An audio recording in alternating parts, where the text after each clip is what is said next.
오늘도 말씀을 통해서 같이 함께 은혜를 나누도록 하겠습니다.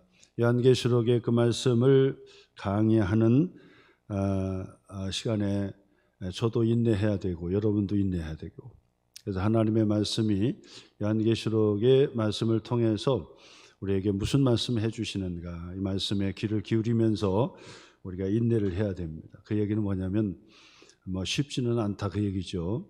계속해서 요한계시록의 그 말씀을 통해서 함께 은혜를 나눌 때 쉬운 일은 아니에요.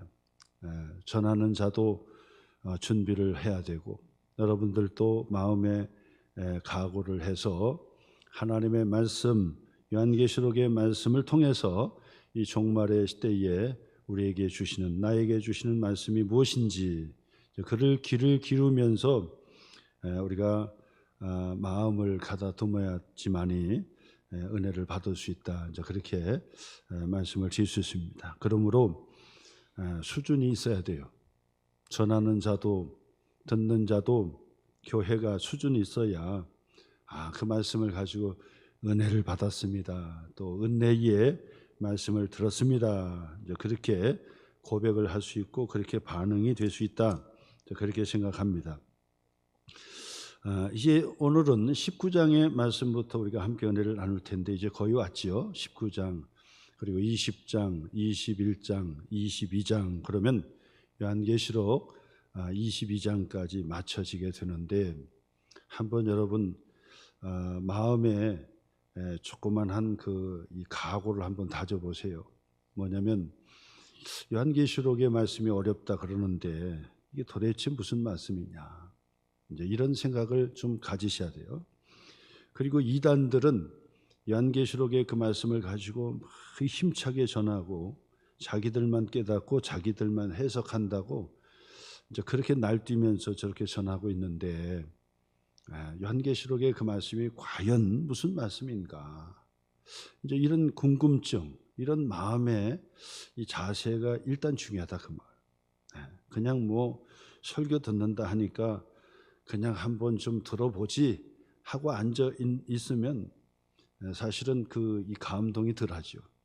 그런데 좀 각오를 하고 어디서 들어보겠나, 요한계시록의 그 말씀 쉽게 전한다고 하니까 한번 귀를 좀 열고 마음을 한번 열고 한번 좀 들어봐야 되겠다, 주님의 말씀으로 듣겠다라고 하는 그런 최소한 여러분의 마음의 각오와 결단을 가지고 앉아 계셔야 된다 그 말.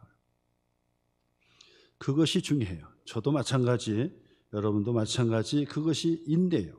그것을 조금만 하시면 여러분의 귀가 열려지리라 저는 확신합니다. 왜냐하면 어려운 말씀이 아니기 때문에. 그리고 제가 어렵게 전달해 드리지 않아요. 이미 우리 소망교회 성도님들은 요한계시록의 그 말씀이 무슨 말씀인지 5가지 주제로 끝이 났어요. 이미 요한계시록의 그 말씀이 무슨 내용인지 끝이 났다 그 말. 제가 우리 성도님들이 기도하는 걸 가만히 들어보니까 제가 피드백을 받는 거예요. 요한계시록의 그 말씀이 제대로 전달이 됐구나.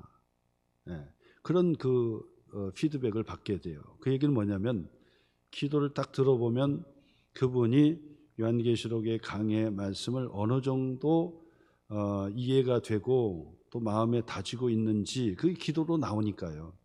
그래서 한편 대견스럽고 한편 뿌듯합니다. 왜냐하면 벌써 기도를 통해서 벌써 이 요한계시록의 그 말씀이 벌써 전달이 됐구나, 이런 생각이 들기 때문에 그래요. 그러나 아직도 전달이 안 되고 마음을 꾹 담고 그냥 한번 들어보지 하는 그 마음 가지면은 절대 말씀이 그렇게 오지 않아요. 성경 하나님의 말씀은 성령의 역사로 기록된 말씀이잖아요. 성령의 감동으로. 그렇기 때문에 성령 하나님을 의지하면서 주여 말씀해 주세요, 내게 말씀해 주세요. 이 종말의 시간, 주님이 오시고 다시 오시는 종말의 시기에 요한계시록의 말씀을 통해서 내게 주시는 하나님의 말씀, 그 말씀을 듣게 해주세요, 마음에 새기게 해주세요 라고 하는 최소한의 그런 마음 자세를 딱 가지고 계시면 그 마음에 여러분들의 마음에 하나님의 말씀을 딱 심어드리겠다 그 말. 근데 아직도 이 마음이 열지 않고 있으면 안 되는 거예요. 예수님이 오셔서 전해보세요. 예수님 오셔서 설교해보라고 들어가나? 예수님 당시도 예수님께서 그러셨어요. 너희들도 가려느냐? 다 떠나갔어요. 이적과 기적의 사건들만 눈이 동그래져 가지고 예수님을 쫓다가 예수님의 말씀이 계속해서 들려질 때 그들은 다 집으로 다 돌아갔다고.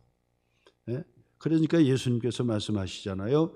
귀 있는 자는 들을지어다. 귀 있는 자는 들을지어다 그런다. 그러니까 귀를 자꾸 열고 마음을 자꾸 열고 이 말씀 성령께서 주시는 말씀 내게 주시는 말씀으로 내가 받아야 되겠다라고 생각하고 마음을 활짝 열고 있으면 하나님의 생명의 말씀이 여러분에게 딱 들어가게 된단 말이에요. 그래서 여러분들도 준비하시고 또 저도 일주일 내내 생각하는 거예요.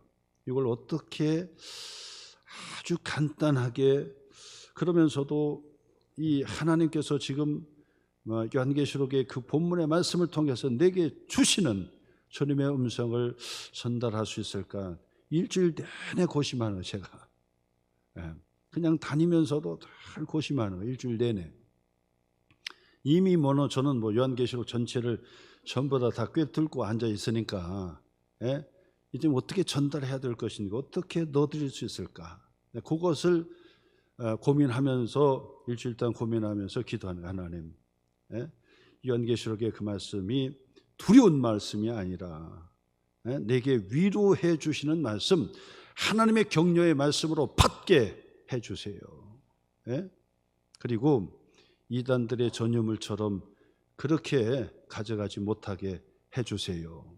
그렇게 기도하면서 여러분 기회를 잡으시길 바랍니다. 기회. 또 이게 이제 요한계시록 언제 제가 또 강의할지 언제 강의할지 몰라요. 언제 다시 요한계시록의 그 말씀으로 강의할지 모른다.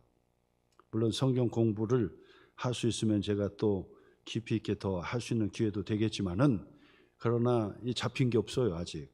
그렇기 때문에 제가 생각할 때도 여러분 이번 기회에 요한계시록의 말씀을 딱 잡아야 될 텐데 하는 생각을 가지고 있고 그 다음에는 처음부터 안 들어서도 언제든지 요한계시록의 말씀을 1시간 예배 시간에 들어도 이 말씀을 딱 잡을 수 있는 성령의 사람, 능력의 사람, 또 수준 있는 그런 그리스도인들이 되었으면 좋겠다 그런 생각을 가지고 기도하면서 제가 말씀을 전하는 거예요. 오늘 19장의 말씀을 통해서 같이 함께 은혜를 나눌 텐데 19장의 말씀입니다.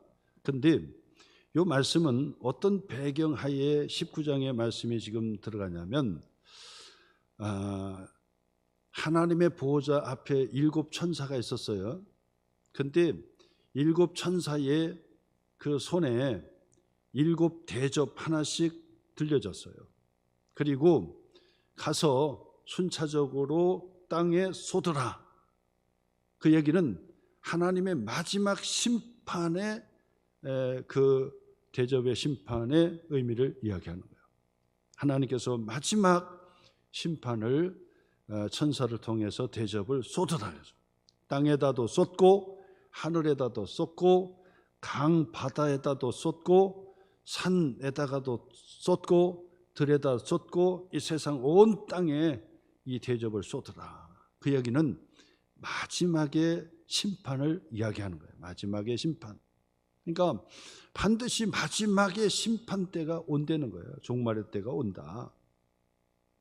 자, 종말의 때가 오니까 어떤 일들이 이제 순차적으로 벌어지느냐? 지난주 17장, 18장의 말씀을 봤는데 그 종말의 때가 오니까 많은 물 위에 앉아 있는 큰 음녀 18장으로 가서 보면은 그것은 바로 바빌론 성이라 그래요. 큰 바빌론 성이라.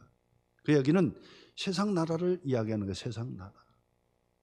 그러니까 하나님의 7 대접의 심판은 곧 순차적으로 하나님의 마지막 심판인데 그 심판은 세상에 나라가 망한다는 거죠. 세상의 나라가. 예? 공중 권세를 잡고 있는 마귀와 사탄이 이 세상을 다 포도주로 취하게 만들어요. 그래서 교회를 비난하게 만들고 교회를 핍박하게 만들고 믿음의 신앙의 사람들을 아주 곤욕스럽게 만드는, 죽음으로까지 만드는 그런 일들이 계속 되다가 하나님의 마지막 때가 되면 7 천사의 7 대접을 땅에 쏟고 하늘에 쏟고 바다에 쏟고 강에 쏟고 산에다 쏟고 다 쏟아버린다. 그리하면 세상의 나라는 망한다는, 세상 망한다.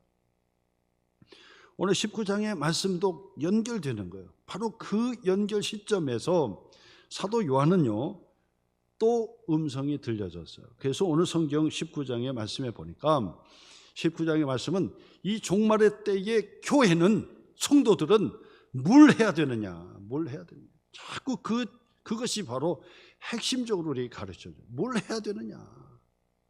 마지막 때가 되었으니 뭘 해야 되느냐라고 하는 것을 가르쳐 주는데 오늘 성경 19장 1절 말씀부터 보세요.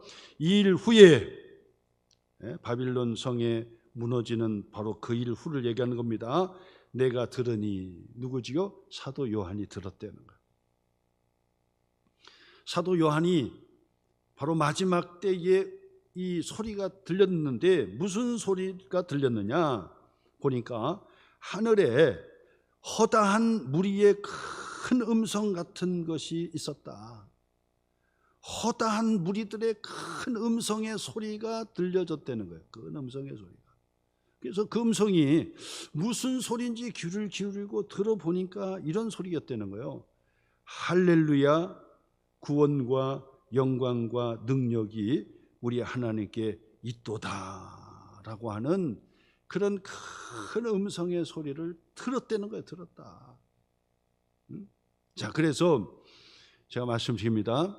마지막 때, 종말의 때의 교회는 무엇한 것이냐, 무엇을 해야 되느냐 우리에게 도전해 주는데 그 첫째는 뭐냐면 할렐루야 찬양을 하나님께 드리라는 거예요. 오늘 성경은 그거 얘기합니다. 그래서 이 신약 성경에서는 할렐루야가 바로 이 본문에만 나와요. 구약에는 시편에 할렐루야가 나오잖아요. 근데 신약 성경은 다 통틀어서 바로 여기에 4번 기록이 되어 있어요. 4번. 오늘 성경 19장에 4번 기록이 되어 있어요. 4번이요. 할렐루야. 구원과 영광과 능력이 우리 하나님께 있도다. 2절도요. 그의 심판은 누구의 심판이죠? 하나님께서 바로 큰 음녀의 심판, 바빌론의 심판을 얘기하는 거죠. 하나님의 그 심판은 참되고 의로운지라 음행으로 땅을 더럽게 한 큰 음녀를 심판하사 자기 종들의 피를 그 음녀의 손에 갚으셨도다 하고, 그 다음에 3절이요. 두 번째로 할렐루야 하니 그 연기가 새색토록 올라가더라. 무슨 연기입니까? 세상의 나라 바빌론 성이 불덩어리가 돼가지고 훌훌 타오르는 그 연기가 새색토록 올라가고 있더라 그 말이에요. 그러면서 할렐루야라고 하는 이 찬양의 소리가 들려졌다고 하는 얘기입니다. 할렐루야. 그 다음에 또 보세요. 4절 말씀도 보세요. 또 24장로 앞에서 봤죠. 천상의 예배에 하나님의 보좌에 있는 바로 24장로를 얘기하는 겁니다. 그리고 네 생물, 하나님의 보좌의 앞에 있는 네 생물이 엎드려 보좌에 앉으사 하나님께 뭐하며 경배하여 이르되 뭐라고 했습니까? 아멘 할렐루야, 아멘 할렐루야 하는 소리가 아주 허다한 무리들의 큰 음성으로 계속해서 울려 퍼지고 있었더라. 무슨 소리요? 아멘 할렐루야, 아멘 할렐루야. 자, 그리고 저 5절 말씀부터 6절 계속되는 말씀이죠. 5절 6절도 한번 다시 보겠습니다. 한번 5절 보세요. 보좌에서 음성이 나서 음성이 들렸어요. 이르시되 하나님의 종들 곧 그를 경외하는 너희들아 작은 자나 큰 자나 다 우리 하나님께 찬송하라 하더라. 또 내가 들으니 허다한 무리의 음성과도 같고, 음성이요, 허다한 무리의 음성, 그리고 그 음성은 많은 물소리와도 같고, 많은 물소리, 콜콜콜 흐르는 물소리와도 같고, 큰 우레소리와도 같은 소리로 이르되 어떤 소리였습니까? 할렐루야. 우리 주 우리 하나님 곧 전능하신 이가 통치하시도다 하면서 할렐루야. 바로 이런 소리를 들었다는 거예요.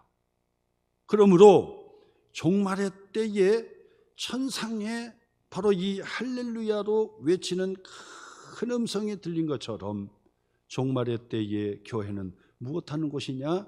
바로 할렐루야로 하나님을 찬양하는 것이 바로 종말의 교회가 해야 될 것이다라고 가르쳐 주는 거예요. 할렐루야. 자, 그러면 여러분 아시죠? 할렐루야라고 하는 뜻이 뭐죠? 할렐루야. 예? 예.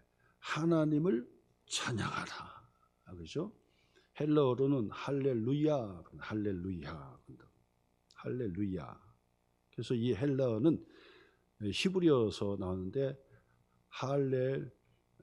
할렐루야흐 그런다고. 할렐루야흐. 네. 그래서 할렐루 그러면은 찬양하라. 감탄사이면서도 명령어까지 다 들어갑니다. 찬양하라는 뜻이고, 야흐라고 하는 뜻은, 야흐는 여호와, 야훼라는 뜻이에요. 여호와 그런 뜻이에요. 그래서 할렐루야라고 하는 얘기는 바로 하나님을, 여호와를 찬양하라 그런 뜻이에요. 찬양하라. 여호와를 찬양하라. 할렐루야 그런다. 야흐. 할렐루야. 또 어떤 때 찬양을 보면 알렐루야라고 하대. 알렐루야. 그렇죠? 알렐루야라고 돼. 알렐루야. 그 목사님 그 알렐루야는 뭐고 할렐루야는 또 뭐 똑같아요. 예? 원래 이 히브리어로 할렐루야흐인데 그때 할렐루야 할 때 할자가 이 히브리어로 해서 A 알파 위에 이 숲을 해가지고 히읗자를 한다고 해서 그 할렐루야를 A 그러니까 알파 위에다가 숨소리를 넣어가지고 하는데 요것이 라틴어로 딱 가니까 이 숨소리가 없어요. 라틴어는. 그러니까 그 알파가 A로 그대로 가는 거예요. 예? 라틴어로 그냥 가는 거예요. 그러니까 그것이 할자로 그 발음을 못하고 알자로 번역하는 거예요. 그 알자로 발음하는 거예요. 그래서 알렐루야가 되는 거예요.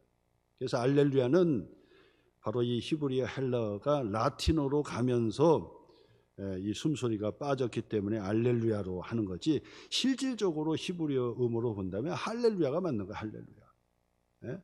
뭐 상식적으로 여러분 아시기를 바랍니다. 그래서 할렐루야라는 뜻이 뭐라고요? 여호와를 찬양하라.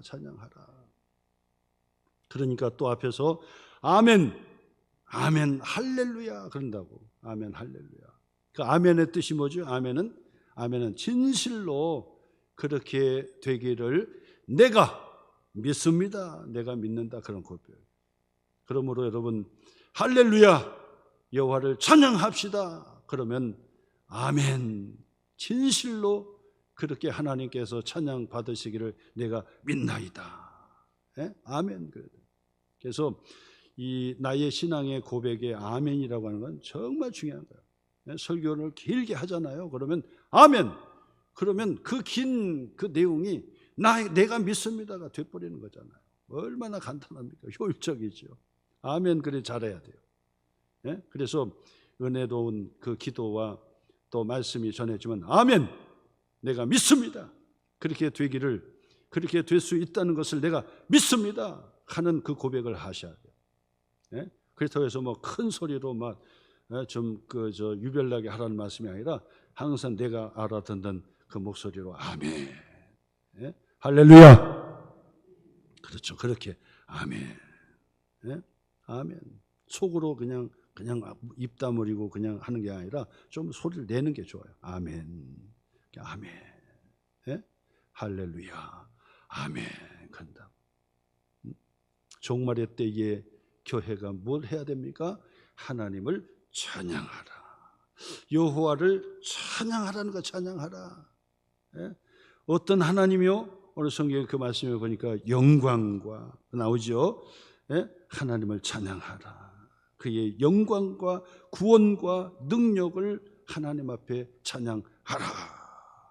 예? 그래서 종말의 때에 교회가 반드시 해야 될 것은 할렐루야. 아멘. 예? 예배가 회복이 돼야 돼. 예배. 신앙생활에 가장 중요한 것이죠. 예배가 회복이 돼야 된다. 예? 그러므로 여러분 예배의 그 한 시간을 그 정성을 다하셔야 돼요. 최선을 다하셔야 돼요. 최선을 다하셔야 돼요. 네? 예배를 가장 싫어하는 자가 바로 마귀요. 마귀는 예배 시간 간다 그러면 어떻게 하든지 못 가게 만들고 핑계 대게 만드는 거예요. 그래도 가면 그 다음에는 예배의 그 한 시간 지루하게 만드는 거예요. 지루하게. 예? 지루하게 만드는 것이 바로 마귀예요. 왜? 예배를 통해 하나님께 영광 못 돌리도록, 예배를 통해 하나님의 생명의 말씀을 못 듣게 만드는 것이 마귀예요. 마귀.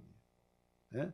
그렇기 때문에 항상 예배를 목숨을 걸고 예배를 내가 해야 되겠다. 예배를 드려야 되겠다. 그리고 예배 시간 오면 집중을 해가지고 하나님께서 내게 주시는 하나님의 말씀을 내가 들어야 되겠다라고 하는 그런 주님의 음성으로 자꾸 그 예배에 최선을 다하고 예배의 진실함으로 하나님 앞에 서야 된다 그 말. 물론 여러분들이 예배를 드리는데 설교를 너무 잘 못해가지고 졸려가지고 막 딴짓하고 물론 이해할 수 있어요. 그럴 수 있어요. 그런데도 불구하고 여러분 예배 실패하면 여러분만 손해인 거야. 예? 다 이해는 되지만요. 뭐 이유는 다 맞아요. 이유는 다 맞지만 어쨌거나 예배 실패하면 여러분 마귀가 틈타는 거야. 예? 마귀가 예배를 통해서 틈을 내서 들어가게 되는 거예요. 예? 그렇기 때문에 반드시 여러분 어떤 상황이든지 그 예배에 하나님께서 내게 주시는 하나님의 말씀을 들으려고 자꾸 귀를 기울이고 그리고 나서 아멘 할렐루야 하나님을 자꾸 높여드리고 찬양하는 그런 성도가 되시기를 주님의 이름으로 축원합니다. 그걸 잘 하셔야 돼요. 성령 우리 하나님께서 정말 기뻐하십니다. 예배 드릴 때 기뻐하시는 거예요. 예배 드릴 때. 그래서 여러분 그 예배에 그 한 시간 그냥 집중하셔서 우리 하나님 영광 받아 주옵소서, 찬양을 받아 주시옵소서, 하나님 내게 말씀해 주시옵소서 해서 집중을 하시고 그 예배에 최선을 다할 때 우리 하나님 반드시 복을 주시곤 주시는 것이라는 거예요. 그런데 마귀는요 예배를 어떻게 하든지 못 드리게 만들고 방해하게 만들고 예배를 방해하게 만들고 그래서 여러분 어떤 환경에서든지 내가 예배의 그 한 시간을 집중할 수 있도록 그렇게 만드셔야 돼요. 여러분이 아무리 뭐 핑계를 대고 막 그래도 소용없어요. 예수님께서 설교하셔도 딴전 부리고 가는 사람들 있고 그러는데요. 너희들도 가려느냐?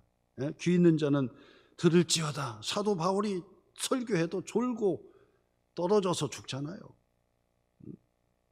그러니까 그거 저런 거 다 이 논리적으로 그 집중하지 못한 거 다 이해는 해요. 그러나 중요한 것은 여러분들이 손해 보는 거예요. 그렇기 때문에 어떤 환경과 여건이든지 그거 탓하지 말고 주여 내게 말씀하여 주옵소서 하고 거기에 집중하셔야 돼요. 거기에 집중하셔야 돼요. 뭐 설교 탓하고 다른 거 탓하고 막 이러면 마귀가 자꾸 하는 거예요.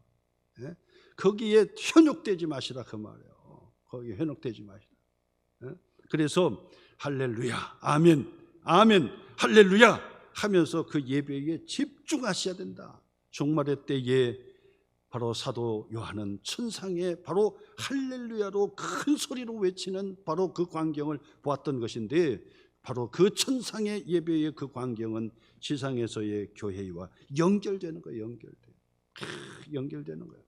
그러므로 여러분, 종말의 때에 우리가 해야 될 것이 뭐냐?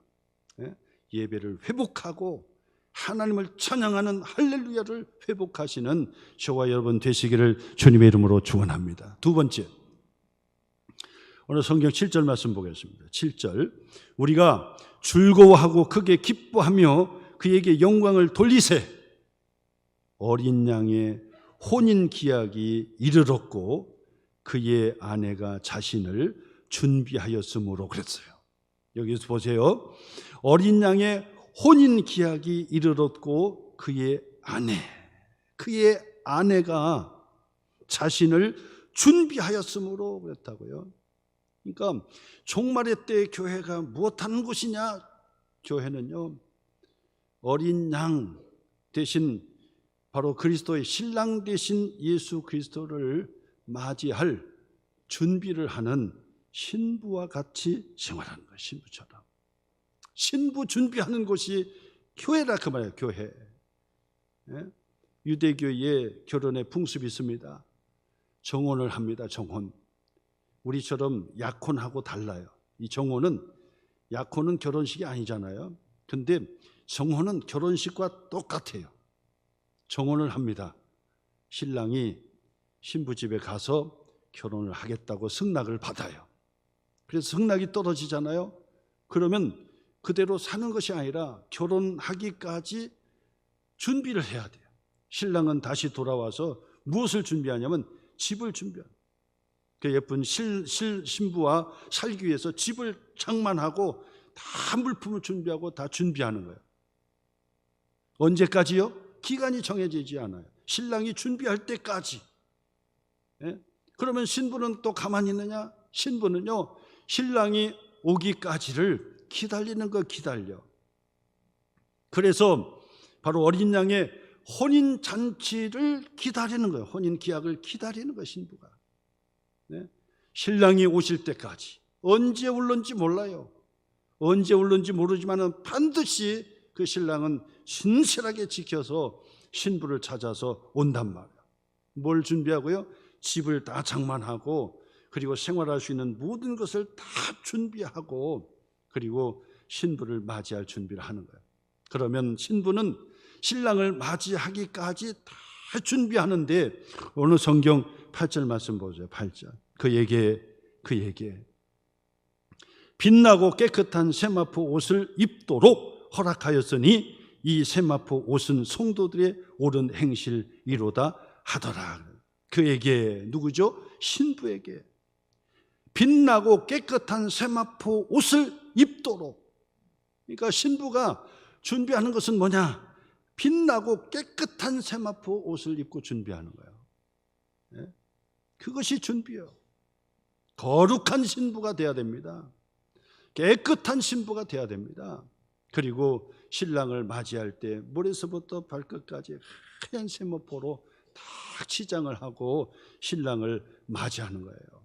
오늘 성경은 그 세마포 옷은 성도들의 옳은 행실이로다 라고 주석을 달아줬어요.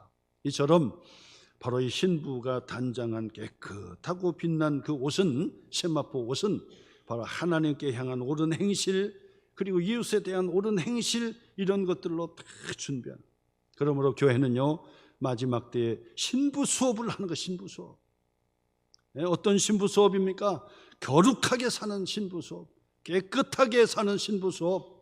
그러면서도 하나님께 향하고 이웃을 향한 바로 이 봉사와 전도와 헌신할 수 있는 그 모든 행실을 통해서 거룩한 세마포 옷을 입고 준비하는 기간이 바로 교회 생활이라고 말씀을 드릴 수 있습니다. 즐겁게 기쁘게 준비하는 거예요. 그러므로 마지막 때의 종말의 때의 교회는 바로 혼인 기약을 준비하는 신부 수업을 하는 것입니다. 여러분, 신랑을 맞이할 그런 준비를 하고 있습니까? 신랑을 맞이할 수 있는 그런 세마포 옷을 입고 준비하고 있느냐 그 말이에요. 언제 올는지 몰라요. 집을 다 준비하고 생활 모든 대책을 다 끝낸 다음에 그 신랑이 언제 올는지 몰라요. 그때까지 준비하면서 기다리는 거예요. 그러므로 여러분, 교회 생활은 바로 신부 준비하는 기간이다. 그래서 말씀을 풀지런히 통해서, 말씀을 통해서 더 거룩해지고 기도를 통해서 더 깨끗한 심령으로 신랑을 맞이하는 신부처럼 준비를 해야 된다라고 하는 것이 두 번째. 그 다음에 세 번째입니다. 오늘 성경 9절 말씀 보겠습니다. 9절 표시 한번 해보시고요. 세 번째, 교회는, 종말의 때 교회는 무엇하는 것이냐. 9절, 천사가 내게 말하기를 기록하라. 어린 양의 혼인잔치에 청함을 받은 자들은 복이 있도다 하고, 또 내게 말하되 이것은 하나님의 참되신 말씀이라 하기로 내가 그 발에 엎드려 경배하려 하니. 그래서 세 번째로는, 교회는 혼인잔치와 같은 바로 이 잔치를 벌리는 것이 바로 교회라는 거예요.